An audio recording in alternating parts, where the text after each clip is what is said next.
ধারাবাহিকের আগামী পর্বতে আমরা দেখতে চলেছি দুর্জয়দের বাড়িতে দুর্জয় সকলের সামনেই বলে ওঠে, আমাদের মনে হয় এই বিয়ের ইভেন্টটা এবার ক্যান্সেল করে দেওয়া উচিত ইমিডিয়েটলি। যা শুনে ভীষণই ঘাবড়ে যায় পাশে দাঁড়িয়ে থাকা ছদ্মবেশী অনিশা।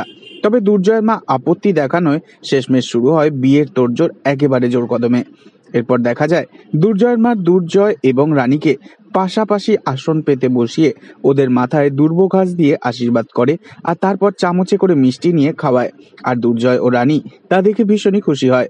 অন্যদিকে দেখা যায় অনিশা বিয়ের প্যান্ডেলের জায়গায় হাতে একটা ছোট্ট রিমোট নিয়ে দাঁড়িয়ে মনে মনে বলছে, আর মাত্র কয়েকটা ঘন্টা, আর তারপরেই তোমাদের সুখের সময় শেষ। তোমাদের মৃত্যুর রহস্য এবার চিরদিনই অজানাই থাকবে। তবে কে জিতবে শেষ পর্যন্ত, দুর্জয় রানী নাকি অনিশা? আপনারা কারা কারা চান অনিশা এবার অন্তত শাস্তি পাক? অবশ্যই কমেন্টে জানাবেন বন্ধুরা। আর নেক্সট আপডেটের জন্য আমাদের সঙ্গেই থাকবেন। ধন্যবাদ।